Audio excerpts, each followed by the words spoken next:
Praise the Lord Jesus Christ. எனக்கு அன்பார்ந்த வாலிப செல்வங்கள் எல்லாரும் எப்படி இருக்கீங்க? என்னோட கூட நீதிமொழியின் புஸ்தகம் 27 Proverbs chapter 27 verse 3 வசனம் 3. கல் கனமும் மணல் பாரமாய் இருக்கும், மூடனுடைய கோபமோ இவ்விரண்டிலும் பாரமாம். அதாவது கல்லும் வெயிட்டா இருக்கும், மணல் கூட வெயிட்டா இருக்கும். ஆனா இது ரெண்டுத்தை விட ஒரு முட்டாள் கோபப்படுறச்சு அதோட பாரம் ரொம்ப வெயிட்டா இருக்குமா. ஏன்னா என்ன பேசுறோம், எப்படி இது பண்றோம்னு. முட்டாளா இருந்தாலே என்ன பேசுறோம்னு தெரியாது. முட்டாளுக்கு கோபம் வரைச்சே அப்ப எப்படி இல்லாம் வேதத்துல முட்டாள்னு சொல்லக்கூடாதுன்னு இருக்கு. ஆனா சொல்லுவோம் இல்ல, என்ன இப்படி ஸ்டூப்பிடா நடந்துக்கிறியே அப்படின்னு.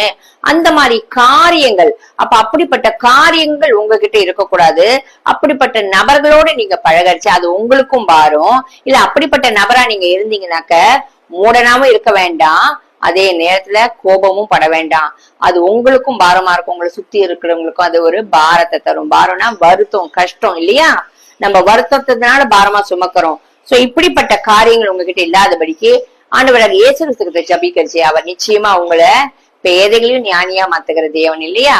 அவர் மாத்துவார். அது மாத்திரம் இல்ல, அப்படிப்பட்ட தேவையில்லாத அந்த கோபமான அந்த பாப காரியங்களிலிருந்து ஆண்டவர் உங்களை விடுதலையாக்குவார். ஆமீன். God bless you.